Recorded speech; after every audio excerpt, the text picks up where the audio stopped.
Be sure and tell them Large Marge sent ya.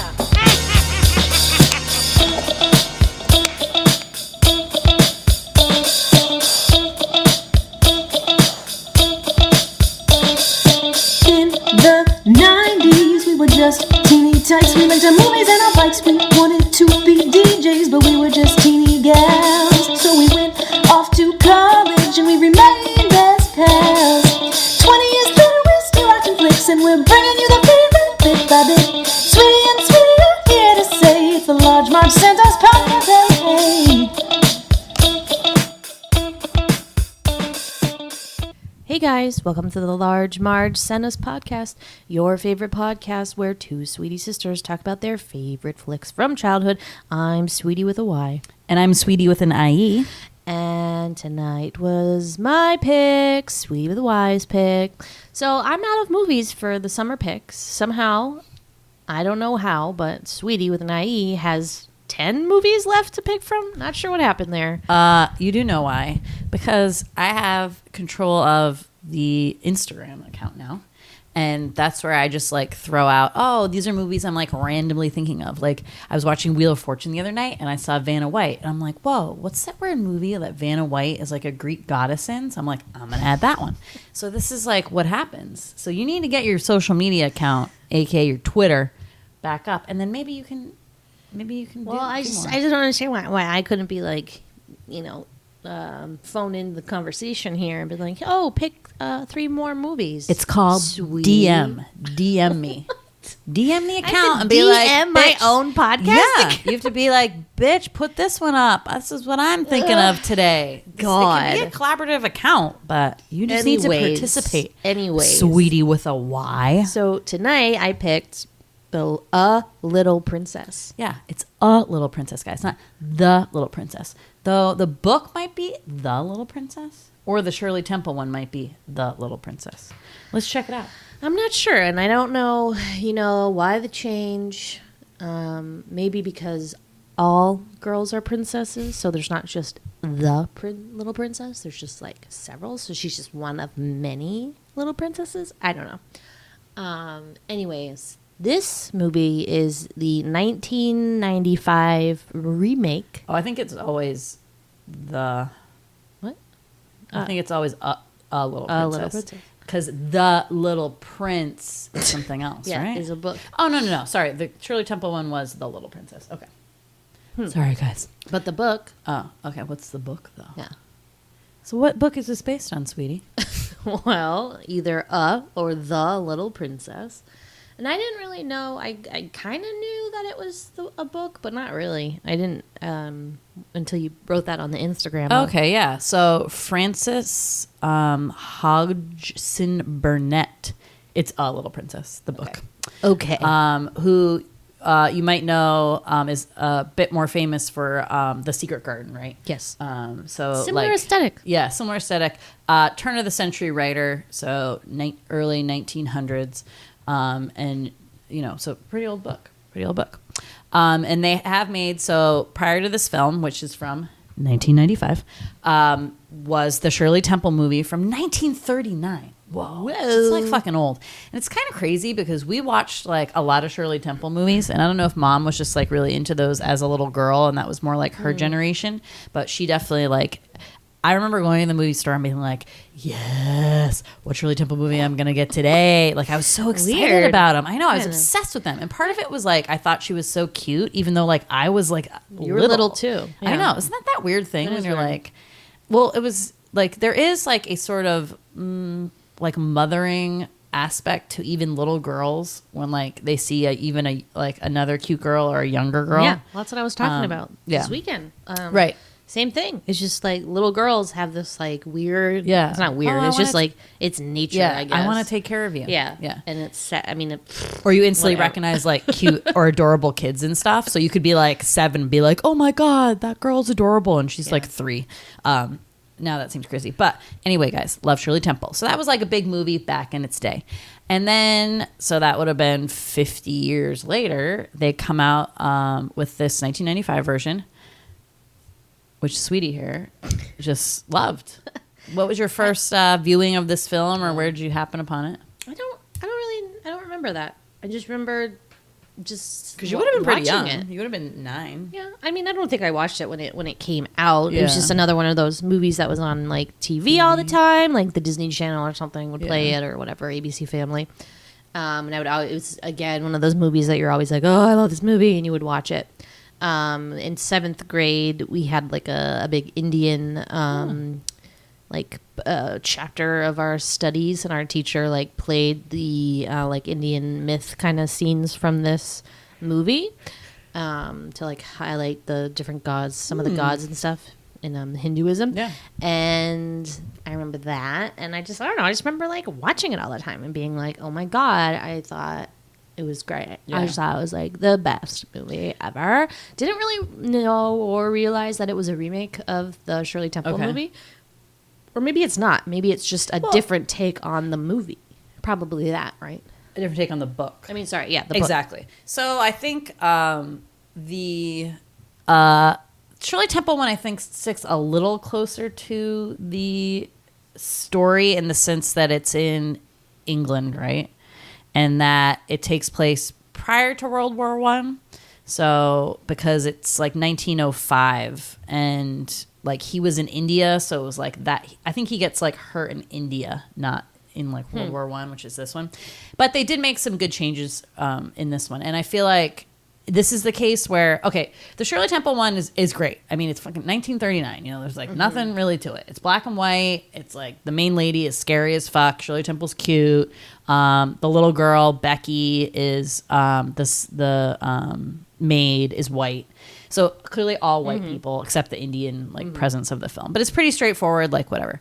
And I feel like this is a case where the remake, like they were able to make pretty cool updates to it. And as you said, made it a little bit more like American, geared towards America. So they have it be like what? It takes place in New York. I think you said that, not me. Takes place in New York. Just wanted to give you credit. Okay, thank you. It takes place in New York. They obviously kind of folded in the race, the American race element to it. Even though she's the only black person that you see ever. But in the Shirley Temple one, it's really more about like class, as like Britain tends to be, right? Like where they have class struggles here, it's really like, you know, ours is always race struggles, right? So they like updated it that way.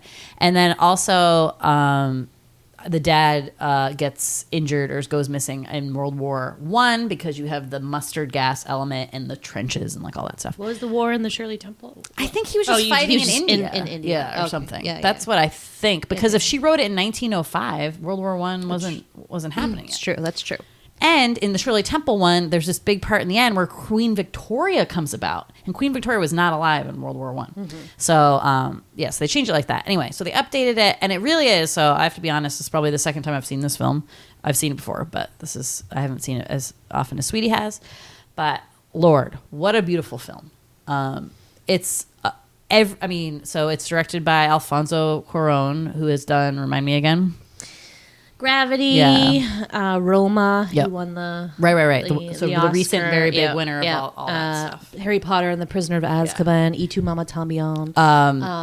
It got nominated for a couple Oscars, one being cinematography. Right. So the movie is like impeccably shot, and every scene is like drop dead gorgeous. It is like a painting, and there's like everything, and then the costumes and the colors and like the way the music works with it. Like it's such a beautiful film, and it's nice to see that you were young and you still like appreciate, like it was still like entertaining to children, right? And you like the story and everything. You do have a mature palette for film. But no, yeah, I instantly latched on to like that, to the cinematography, to like who the wouldn't? way it looked. It's like a painting. To the music. Yeah, it just affected you, and it was something very special, I thought.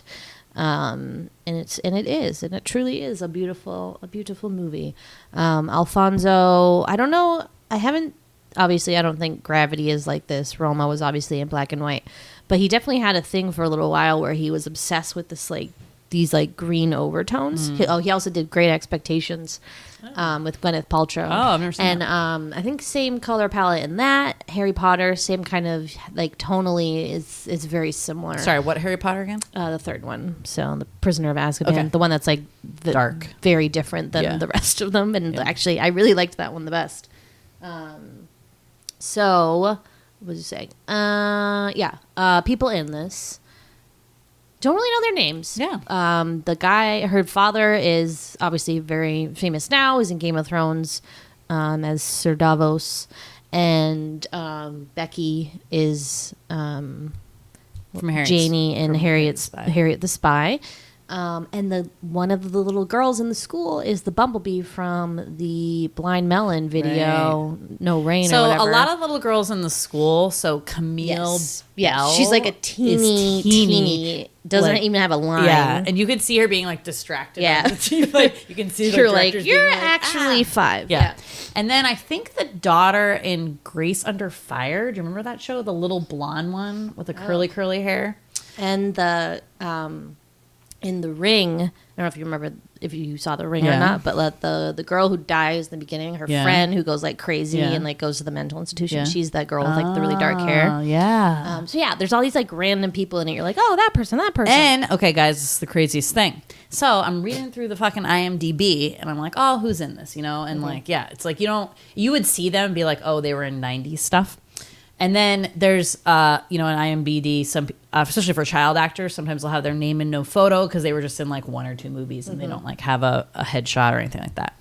So the girl's name is Alexander Raybaum, and I went to college and my term abroad to Italy with this girl named Allie Raybaum, and like a hyphenated last name. I'm like, that's weird. And then and that's like a pretty like uncommon hyphenated name. Like, who the hell is that going to be? So then I'm watching the fucking movie, and there's 10-year-old Allie Raybaum, who I went to college with, as one of the girls. So I remembered that she did do some acting, and she was from Manhattan, and so clearly was like in that scene and everything. What are the odds? And like, I'm just sad because had she told me that on our term abroad, like we were friends too, like we were kind of buddies. God. Like, why didn't she tell me that? I mean, I guess that's not like, hey guys, like just my name's Allie and I was in The Little Princess. Like, I guess like if it came up or something. But when I meet people, I go, hey, I was on Jeopardy. I mean, I do say that a lot. people you just meet. Yeah. I was in a cab. God. I was in an Uber the other day, and I told the Uber driver. But yeah, so that's kind of crazy. Yeah, and then as Sweety said, like no one else really. The main actress is named Liesl. Cool, just like from Sound of Music. I forget what her last name is, but crazy story about her. So she didn't do. Oh, she was a daughter in Air Force One as well. And then I don't think did a lot of acting, but she is that heiress to the Hyatt hotel chain. What? And then received in some, like, because she was the heiress, $500 million, like later when she was like a teenager or early 20s. And then is now like big into philanthropy and actually like went to India, like her character, Sara. She really is a little princess. Know. I mean, she learned a lot from the film. God. But she's great, and she's very like hauntingly like beautiful Yeah. child with these like beautiful big eyes and this like perfect hair, and she's like such like a cool personality. And like obviously the whole point of the movie is that like you have this girl who, even though she came from like immense wealth, she didn't really like know, because I mean she was in India. I mean she did know, but like the way she grew up and the way her father taught her and how she learned all this stuff in India made her like really not have a lot of the issues, let's say, that when you grow up rich in the United States and you might think you're better than everybody else or whatever. So even though she had all this money, she was like literally the nicest person ever. And she really was a princess. She really was. Yeah. She truly was. And her name means princess. Guys. Yeah. Funny story about that. So I grew up with this girl named Sara, and she would not stop talking about that. Sara means princess. And I'd be like, well, you know what? Emily means industrious. Take that. I forget those, like, when you find those, like, Christmas name tree shop. things. The Yes, things yes. at like So Christmas tree this shop is or any of those little like what I gift remember stores. about mine. Yeah. What's yours? All I remember is being like, oh, they finally have Andre in the thing or whatever, meaning man. Like, I've never been more upset in my life. And I was like, oh, great. Yeah. Yeah. Man or warrior. I mean, All right, warrior's warrior's cooler, awesome. but like, yeah. Good times. Anyways, yeah, I guess anything else we need to slip in here before we No, I think start? Okay. get into it. All right, let's do it. It's time for just kidding. I just realized I don't have a little tagline. Oh, no. Damn it. All girls are It's time. Oh yeah, it's time for the Sweety synopsis. Yeah, Sweeties. all girls are princesses. Sara Crew is a young girl growing up in India in 1914.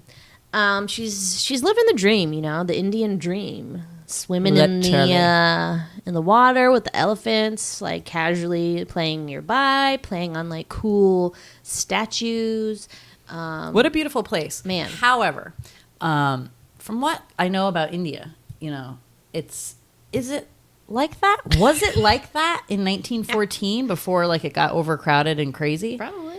Because I don't know if like what happened was Well- because Indian gained independence in what 1950 something, Right.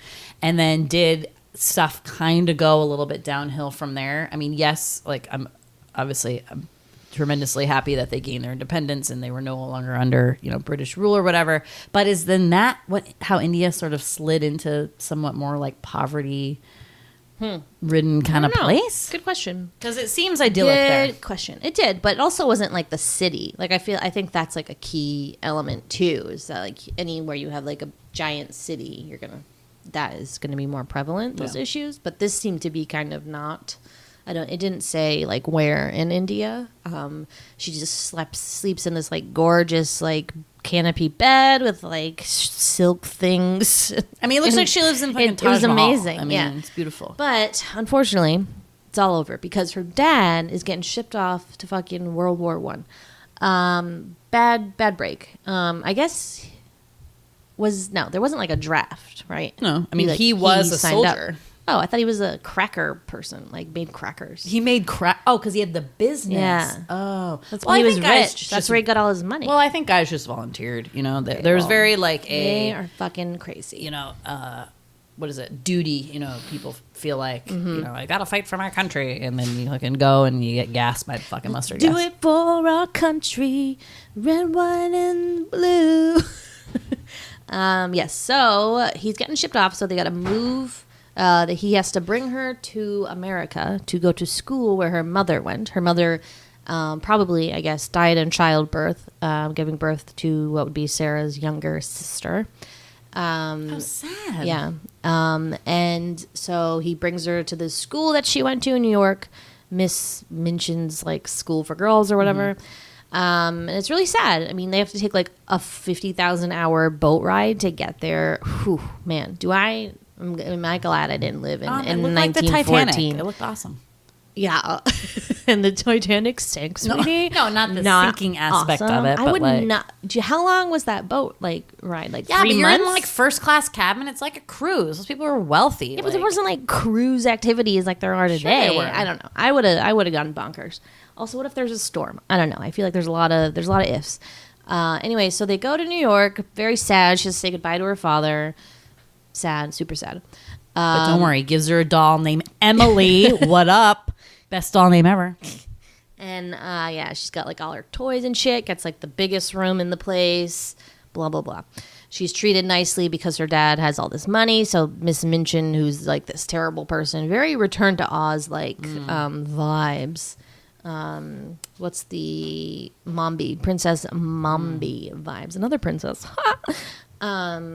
So she's kind of like, I'm not sure about the school thing.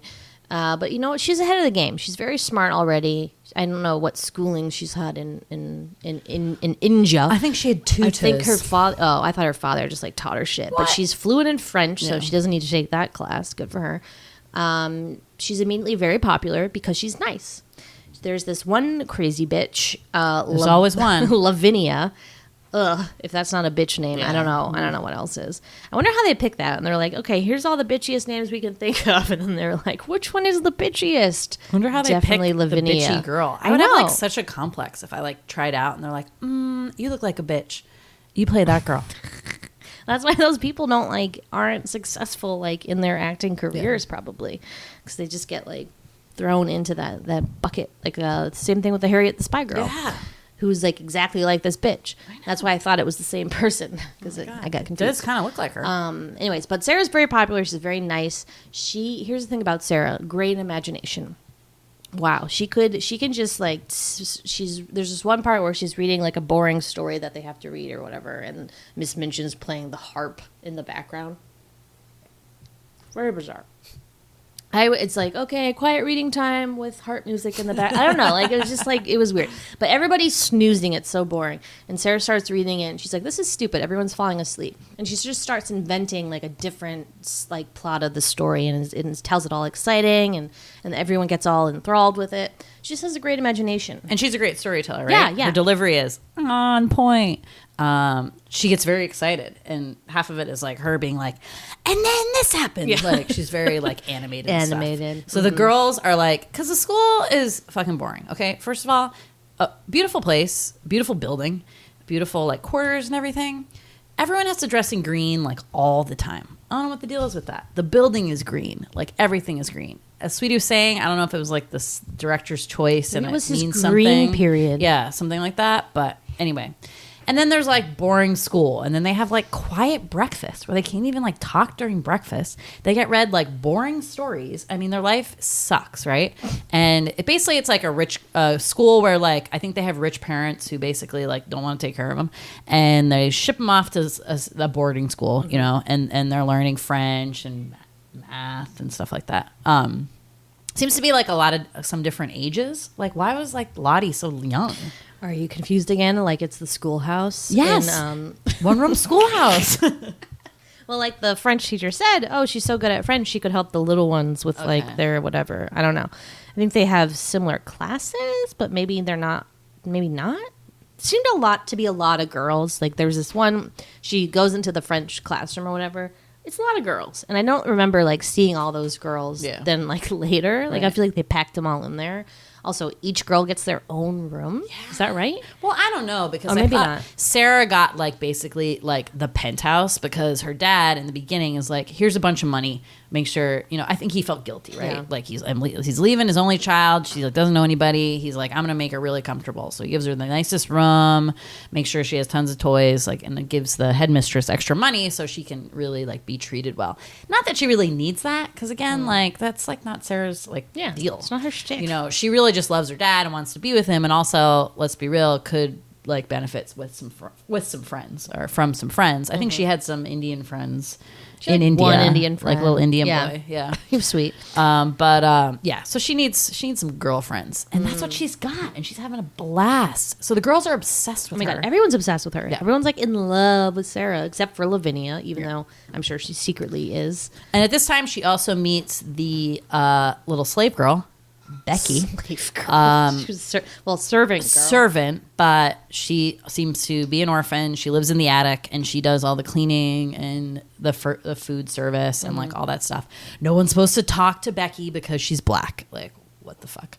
And she instantly like has a connection with her because she's like, you know, first she's like, who's that girl? And she's kind of like lonely and mopping and stuff, and she like really wants to get to know her, and she really tries. So. Put that in the back of your head. Okay. Remember that. So she's going along, cutting back and forth between, you know, Sarah's life at the boarding school and her father and terrible World War I and the trenches. Ugh. I've talked about this before, but like World War I is the fucking most boring war I've ever heard of in my life. Anytime there's like a war movie, I'm like, ugh. Can you imagine? What if you were like, World War I's my favorite war? I'd be like, what the fuck? Well, first of all, it's like a bullshit war, right? That's like the only thing I think about World War I, because at least with World War II, you had this common enemy, and you're like evil Nazis. But like World War I was so bullshit because literally they only went to war because people who they had alliances went to war. So it's like this one guy, you know, shot this like Serbian, who is it? Franz Ferdinand, Archduke of Hungary or whatever. And because like they were allied with Germany, like Germany got into the game, and then because like Serbia or whatever the guy who shot him was from or whatever, like Russia was like allied with them, and then France was allied with Russia, and then England was allied with France. So it's like everyone just had to go to war because like people who they were allied did. So like it just seemed like a weird reason to be like giving up your life. And there's like trenches everywhere and mustard gas. It was a bad situation. I don't know how they got anywhere. I mean, they would literally move like just like inches by inches. They have to like dig those trenches every time. When did they have time to dig the trenches when they're not being like shot? They would each have trenches on each side. and then there would be like this no man's land in the middle, right? And they'd be like, go, and then they just like get out of the trenches and then meet each other and shoot, and then that's why there'd just be bodies everywhere. It was like nuts. Then like what would happen if like then you take right, so you if you won, then like you take over and move your land up, conquered That's land. ridiculous. I guess bullshit. Anyways, World War I was bullshit. So yeah, we see her dad. He's having a hard time. He gets like knocked out by some mustard gas. I don't know. While trying to save somebody. While trying to save somebody else. Next thing you know, it's Sarah's birthday, and the solicitor comes and tells Miss Minchin that Sarah's father has died. Miss Minchin's like pissed because she doesn't have any money anymore, but at the same time, she's like eerily excited to like yank the rug out from underneath Sarah. I don't know why. I think she's a psychopath. Yeah. Pretty sure that's why. But well, it seems to me and that she really has a hard time. Unlike everybody else who's like, okay, Sarah, you have a lot of money, but you're really nice. She just goes, oh, has a lot of money and she's spoiled. So she just wants to like take that away from her, has like such joy in like ruining her life. And I'm like, bitch, you don't even know this girl. I know. Like, what is your problem? It's very weird. And we don't get really any backstory from her except for this one time that Sarah like loses it on her. And then she kind of like cries in the thing or whatever. But anyways, so she throws Sarah in the attic and is like, you're a slave now. I own you because you don't have any money and you owe me a bunch of money and I'm taking all your shit. It's now mine, except you can have this doll, I guess. Literally rips the necklace with her now dead dad and mom's picture in it and is like, I can't believe you took this. I'd have you arrested for stealing your own necklace. How does that work? I don't know. The woman has no heart at all. And you would know because she looks like Cruella de Vil. Anyone? I mean, I know a lot of people have that white stripe now, like as your hair is but turning. I think they purposely use it in movies to denote evil. Yes. Which is fine, whatever. But I do think it's a cool look these days. Yeah, I do too. I'm glad we're bringing it back. But anyway, so Sarah's pretty distraught, as you would be if your entire life was just completely ruined. I mean, she was obsessed with her dad. She was. To the point, like... You were like, are they in love? Yes. Yeah. There was like this one scene where like... She's touching his face. Yes. And they're like... I mean, it's just obviously some like intense love there, right? Like she's his only child and like she doesn't have a mom and stuff like that. But there was definitely some chemistry that I was not expecting. Yeah, I don't know. Yeah, it's just that weird kind of like we were close to our father, but like not in that way that sometimes little girls can be. At that age, though, Sure. I think. I mean, even still, I don't know, like the kissing your dad on the lips thing. I'm like, ugh. They would definitely do that. They don't show that, but I'm assuming that that's what was going on there. But it's very sweet. And so she's upset. She's now can talk to Becky freely. So now they're best chums. The other little girls in the school are like, what happened? And Miss Minchin's like, Sarah's now a servant here. Don't talk to her. And she's like, everyone's like, okay. Like, what? But luckily the little sweet girls who like were always really nice to Sarah, like still are her friends and like sneak up to the attic and want to listen to her stories. And that gives Sarah some hope, which is nice because she really doesn't have any at this point. However, next, as luck would have it, next door lives this old man in a wheelchair and his Indian servant, Ramdas, who I think is a wizard. More on that later. But he has a son that also got shipped off to World War I, and as would have it, is in the same what is it called? Regiment. How is that possible? As her father. I don't know, because it's not like it was by location, because it's not like he lived there. But if they were both had to meet like in New York, maybe like for something, and then they got grouped into the same thing. I don't know. It's very odd. But so what happens is, I think that John, who's the next door neighbor's son, dies in the war, and they somehow mix up his identity with Sarah's father. But the guy next door is British too. He just lives in New York, though, right? Is he? Yeah. Right. Why is everybody living in New York? I don't know. Weird. Anyway, so I think they mixed up their identities because they tell Sarah that her father's dead, and then they say that the John kid is missing in action, which just means they couldn't find somebody with identification to like. But like, was that the guy who he tried to save in the trench? Yeah. So maybe he like grabbed his thing or something. I don't know. It's not Mad Men. I'm like confused. I'm like, what? Yeah. So I missed it. Looked up, missed it. Whatever. They think they're like, oh, we found somebody who doesn't have identity. Maybe it's your son. Right. This guy goes to the hospital. He's like, oh, nuts, not my son. But the magical Indian man's like, maybe you should take him home anyways because he needs to be cared for. Yeah, the right thing to AKA, do. I'm pretty sure he knew that he was her father this whole Right. time. Why couldn't he just been like, okay, I know the answer, guys, and like done some stuff, and then Right. this would have all been avoided. But I don't know. I guess you have to learn or whatever. So bad news. Captain Crew is temporarily blind from mustard gas, as that sometimes happened, and then also has caused amnesia. So Temporary, yeah. yeah, so that's temporary. Is that wait? They said it was temporary. I don't know. I'm I not think sure. so. The eyes They were said temporary, it but they're should not come back. sure. I think if they the did memory say would it, or whatever. yeah. Anyway, so the guy doesn't know who the hell he is. Doesn't know his name. Doesn't know where he's from. Like literally knows nothing. So that sucks. So they take him home, and he just basically is like sitting in this room blind, Next not door remembering, to Sarah. yeah, who he is. Like Yeah. worst situation ever. Crazy. Meanwhile, Sarah is making closer friends with Becky, little buds. She's making it work. And not, obviously not like loving her life, but, I feel like it's making the best of Yeah. it. She makes a mouse friend, A monkey friend. a monkey friend. Yeah, all kinds of good things. Let's see. Her friends steal back the locket from Miss Minchin, which is very nice because they knew that it was very important to Sarah. She's very grateful, but unfortunately, Miss Minchin comes upon them all in the attic one night after she tells them the story and is like, "You stole the locket! Ah, I'm calling the police." No, she doesn't. No, she doesn't do that at this point. She's like, "I'm going to send you to bed and the rest of tomorrow with no breakfast, lunch, or dinner," which is like, great, cool. Like, they might be dead. I don't know. Like, that's terrible. And they're like, "What are we going to do?" And then she's like, "Becky, like, let's imagine a feast that will fill us up before bed so we won't be hungry all the next day." So they imagine this like wonderful feast, this like beautiful table and all these sausages. And Becky's like, her contribution is like muffins. Poor Becky. She doesn't know. She doesn't know anything. It's awful. So they go to bed, wake up.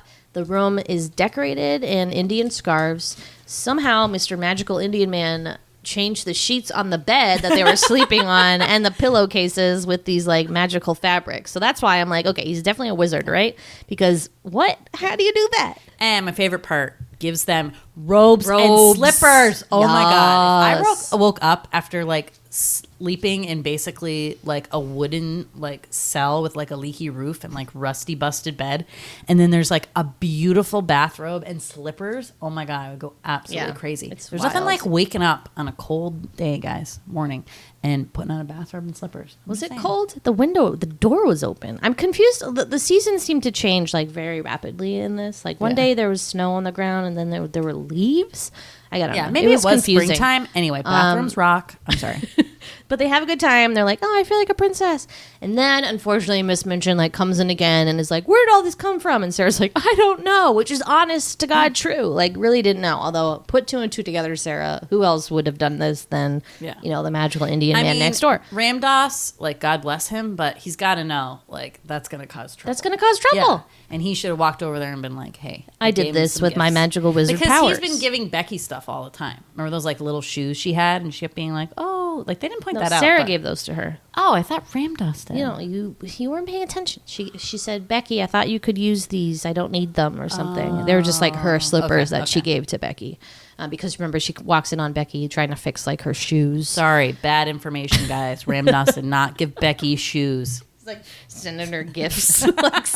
Again, Well, Sweety I thought it meant imagines that like Ramdas had been sending Becky stuff too, so it's kind of like his because then thing. she wouldn't be freaked out of this like weird feast and Right. like She'd been redecorating like, "Oh, that's of just the attic." Ramdas. Yeah, Good old Ramdas and his pet just- monkey. just gives me things. It's no biggie.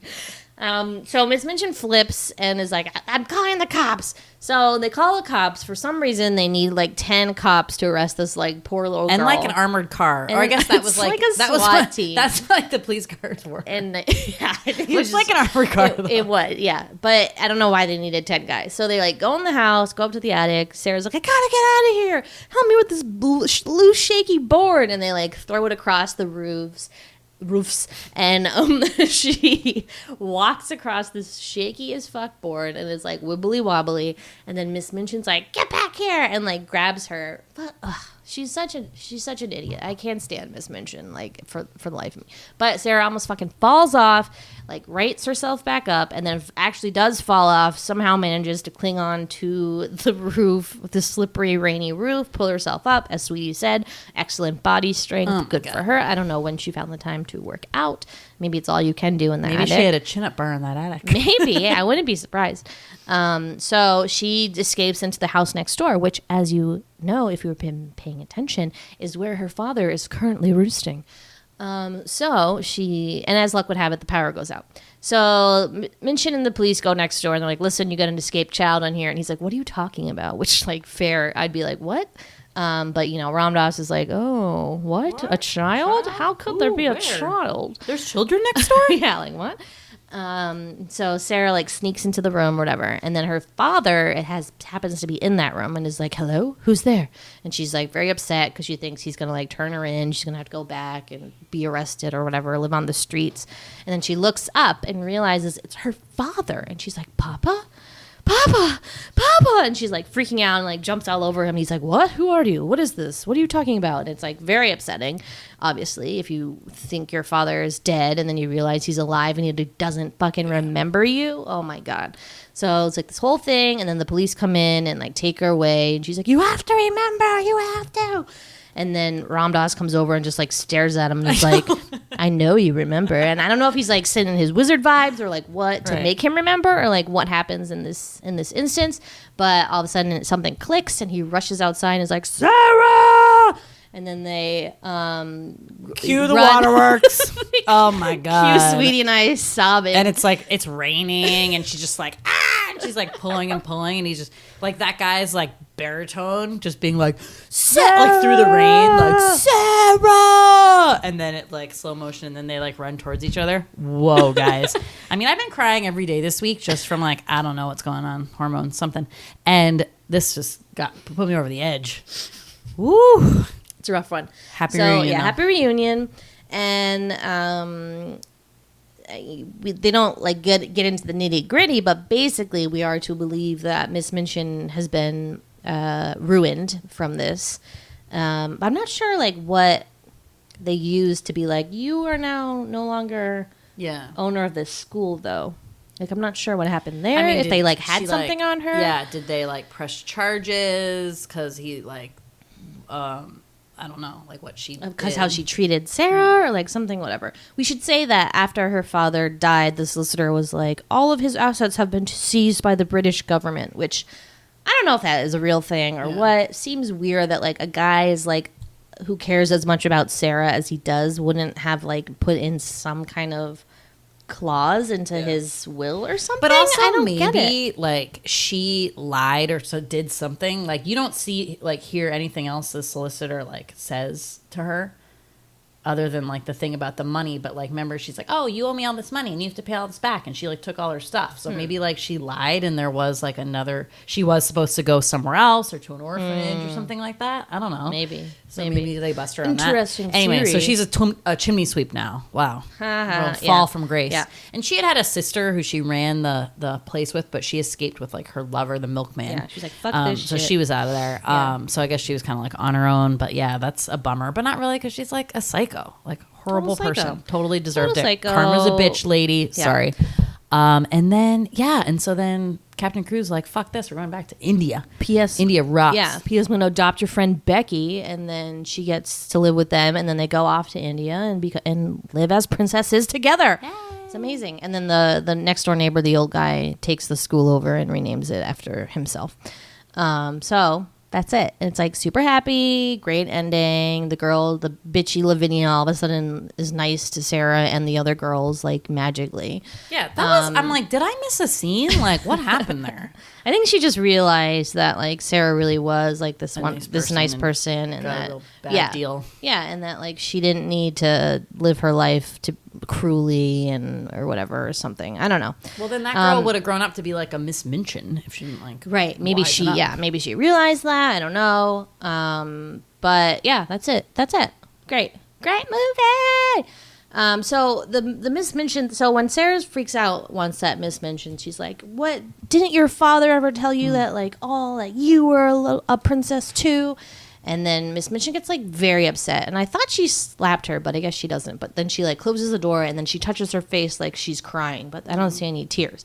But clearly there's some kind of like bad something. I don't know, right? Yeah. So we're made to believe that like that's why Miss Minchin is the way she is. Maybe why she hates Sara so much. No idea. Or no. I don't know. I don't know if it would match up. Maybe she was at the school the same time as like her mother was or something and like hated her mother. That's why she hates Sara. I don't know. I have a lot of theories. I'm not sure which one's right. But anyways, okay. Obviously, favorite part is when the girls wake up and all this stuff is on the table. I will always remember that like for the rest of my life. It's just like it reminds me it's a very like Christmas morning kind of situation, so even though it's not Christmas. In the Shirley Temple one, that was my favorite too. It was Is like it the same thing? Yes. Yep. So the same thing. They wake up like she's accused of stealing or something like that, so she gets locked into the room with Becky, and then they like wake up and they're like all that stuff's all laid out, and they're just opening the different breakfast trays and being like, look at this, and then they have the bathrobe and the slippers, and then these like really ornate like Indian like kind of style ones. But it's like, where do you get little kids ones? But I don't even know if they were little kid ones in the Shirley Temple one. I think they were his bathrobe. They were like giant. He has a lot of bathrobes, that guy. Anyways, Yeah. he's magic, so it doesn't matter, right? He can just like make Right. the bathrobes and the slippers, whatever. I wish they had showed the food a little more in this one. We only see like the sausages, but I remember seeing like all the food, but I didn't really see it this time. Regardless, still a good scene. Hey, what else? The other thing I love about this movie, and I think you did too, because I caught you writing stuff down, the girls' names in this. All the little girls' names. Well, I was going to ask you, who's your favorite girl? Favorite girl is obviously Ermengarde or whatever. Ermengarde. Who is the little bee girl in the Blind Melon video. If you don't know, it's that song that's like, all I can say, so my life is pretty plain. It's just like the little girl like tap dancing in the bee costume. It was a big like 90s pop culture, like iconic movement or whatever. And if you go to that girl's like IMDb page, she like dressed as that for Halloween one year as like an adult. Pretty funny. She's pretty great. Oh no, that's her as a little. That's her as a little kid. Never mind. When I looked at it from far away, I was like, oh, that's funny. But yeah, so she is, I think she's so adorable. She's like, of course they make like the little kind of chubby girl have like this terrible name, Ermengarde, and is bullied by Lavinia. There's also Lottie, who's she's the youngest one in Beautician and the Beast oh, too. Yeah. There's also Lottie, who's like this really tiny girl whose mother died, and she just occasionally has freakouts and will just like scream loudly. Lavinia, Lottie, Ermengarde. There's another one. Did they say another one? I mean, we can look at all. Yeah. I guess we can look at them. But I love they're all old. Like Sarah's is the only one that's like not a weird old lady name. And Becky maybe, I guess too. So we've got Betsy, that's nothing. Lavinia, Jessie, Betsy, Gertrude, classic. Jane, Rosemary, Lottie, Ruth. Maybe that's it? What? Okay. Maybe they're not as many as I thought. But they seemed great at the time. Well, who's your favorite little girl? Yeah, Ermengarde. Oh, okay. Good. Yeah, she's adorable. Close second to Lottie. I think Lottie's very funny. And she has like a cute little backstory about like her. She's very like scared of her dad and is always trying to impress him. But he seemed nice at the party. Well, only because she spoke French to him. I was impressed finally. Like, she's like, not a very good student. She's like, my father doesn't like dolls. Yeah. Yeah, she isn't a good student, and it's not that she doesn't try. I think she just wasn't being taught in the right way. And the nice thing about Sara is that she like takes time and has patience with people, and like teaches her like nice things, and she's just like a better teacher.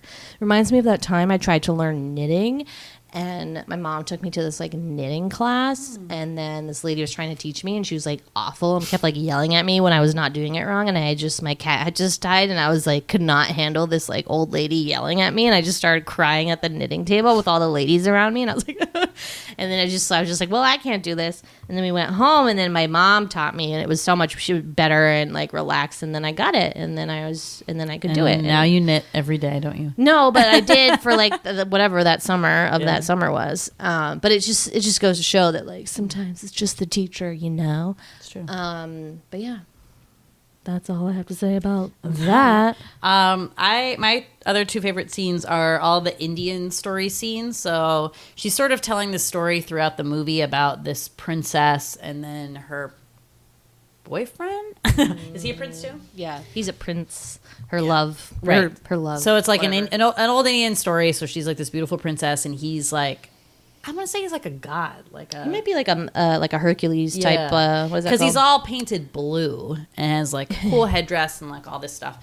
Well, Rama. Yeah, Right. he's that could be. And like so it's like a whole like demigod. fairy tale story of like him, like this evil thing, like kidnaps her and puts her in a tower, and then he's like shoots her boyfriend with like all these like poison arrows, and then Oh, he's a straight up god. Yeah. Okay.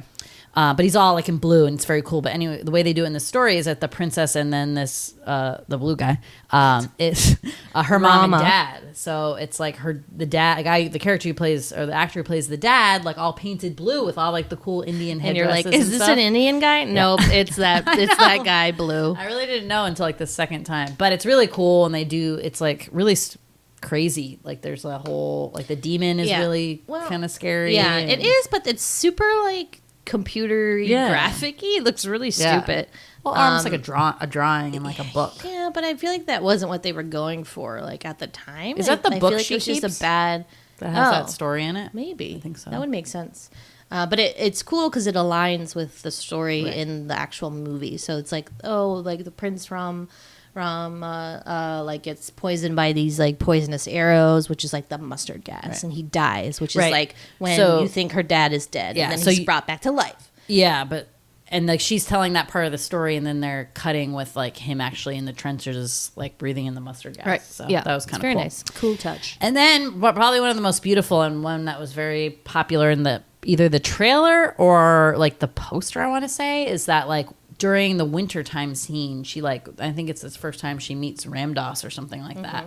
And like the door blows open, and they're like, there's all this snow everywhere, and she's just like dancing or twirling around in the snow, and then kind of like bowing to him, and then there's this really pretty music, and all the music is like this haunting like little girl voice like singing stuff.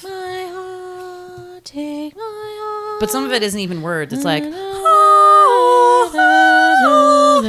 yeah, same thing in Great Expectations. There's like a similar music soundtrack. So this must have just been like his thing around in the 90s, you know. Yeah. But yeah, that scene is very nice. Yeah, really Also, beautiful. I wonder if she's like, oh, a guy from India, like I feel safe. Right. It's so a lot of coincidences in this film, you know. And it's like, I'm sure it's all because maybe Ramdas is Rama, the actual god Rama. Maybe. That makes sense. That makes more sense to me now that I'm saying Maybe it. he's just a nice Indian Because man. it's like the same name. No, he's obviously magical and has powers because it's the only thing that makes sense. Anything, what else you got? I don't have anything else other than like, what's with the dead mom stories, man? Oh, yeah. Wait Didn't a we? Yeah. Give me a dead dad story. Oh, yeah. I was like, what's the one we talked about? Oh, like Little Mermaid. Yeah. Well, all Disney Dead ones. Mom, all Disney ones. And they do that. Didn't we have a discussion with somebody recently about like why they do that? That they like have all because the moms would never like let them do that stuff. That they like the hijinks they get up to or something. That if they had a mom maybe. around, like they would be staying home. They Sure. wouldn't be like free to roam as much, I guess. Maybe. But Yeah. every Disney strange. princess basically like does not have a mom, right? Oh, well, she is And- a princess, so that makes sense. Yeah. And then, but it's like you really don't see the reverse of that too often. Rookie of the Year. But it's like with the guy, if it's like a son, they can lose their dad, but it's whatever. I don't know. But not always. Like Bastion didn't have a mom. Yeah, I don't know. I'd say it's usually the mom thing. It's an interesting topic that I'd like to get into one day and really, you know, dive into that. Figure it out. I don't know. But yeah, good point. Thanks. One scene I wanted to talk about. So when the sister Amelia runs away with her lover, the milkman, She can't go out the front door because Minchin's like walking around downstairs or whatever. So she goes back upstairs. And then, like, the poor little milkman thinks she's not coming. So he's like, oh, okay. And then she opens the window. She's like, hey. She's like, 1 minute. And she just, like, chucks her suitcases out. And he kind of catches them. And then she backs into the window, like, back first. And it's, like, at least 3 stories up. And then just, like, looks over her shoulder and is like, hee hee. And then just falls out the window. What? That was crazy to me. That was the wildest. That was the wildest scene. It's like it was a comic relief moment of like the fat lady comes out the window. So over those. But yeah, which we Come on, saw Alfonso. a lot in the 90s or whatever. We're still seeing them today, really, if you think about it. But yeah, that kind of thing, you know, it was prevalent. New York in the 1900s, kind of scary. Yeah, I mean, New York was scary for years. Wait, did Annie take place in New York? Also, Yeah. Okay. Wait, what year was that? Herbert Hoover? Annie? Yeah. No, 30s. Okay. Well, see, still scary. Yeah, but it Always was scary forever up until like Big, 1980s. Still scary. I mean, like not as scary. I think Giuliani like cleaned most of it up. Really, but, not till the 90s that like a lot of it But got man, cleaned up. was it like an apocalyptic like death held them for a while. It's just like Sarah's like trying to walk down the street with her basket to buy like lettuce, and some like ragamuffin tries to steal her basket. Like, what? It's wild. And then the other great scene is when Sarah, this like poor little kid's like, here, like sad beggar girl, you can have a nickel. And then like his mom scolds him or whatever, and Sarah's like, ooh, and then goes to the bakery and buys this like amazing cinnamon bun and is about to sink her teeth into it, and they like have this great shot of it. It's so magical. And then she sees these like 2 poor kids selling flowers, and she's like, ugh, I guess I should give this to them. It's just like in Aladdin with the boo and the bread. It just really makes me sad. I wanted it for her. I wanted her to have that cinnamon bun. And then she gives the cinnamon bun to the family.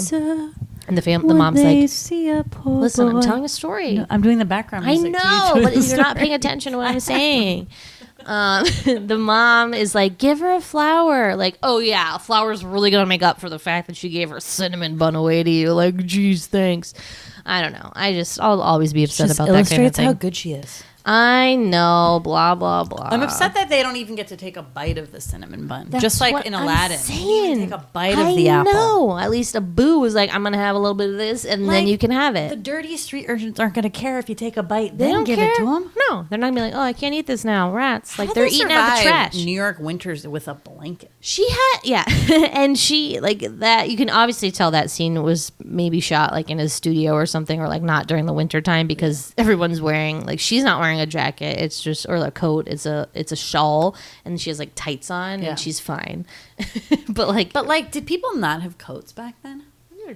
coats. Yeah, there was such a thing as coats, sweetie. I know.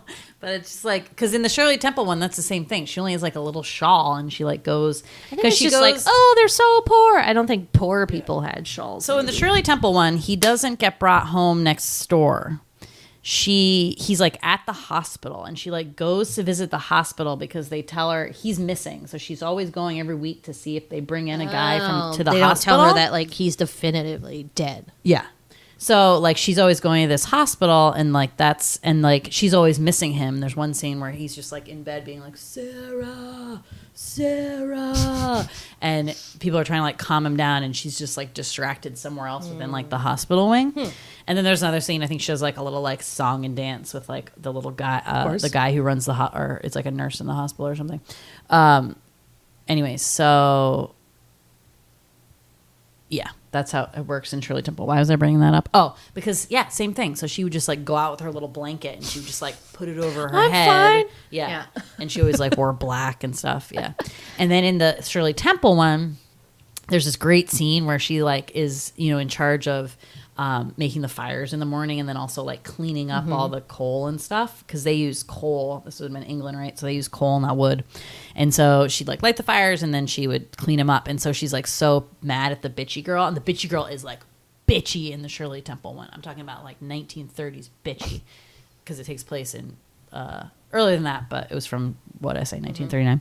Anyway, so she sucks. And so she like pours the thing of coal like all over the girl's head. It's really great. Which is similar to the scene in this where she Sarah and Becky pour like the pail of like soot down the chimney on Miss Minchin, and it covers her. But this one, it's to the girl, right? And in this one, the evil thing they do to the girl is that she puts like a hex on her, and it's like you shouldn't, because she brushes her hair all the time, the bitchy girl, and like Marsha Brady style. I was gonna say, always reminds totally me of like that. that. When we did Brady Bunch, didn't I confess that I tried to do like the 100 times a night thing? It's a long time.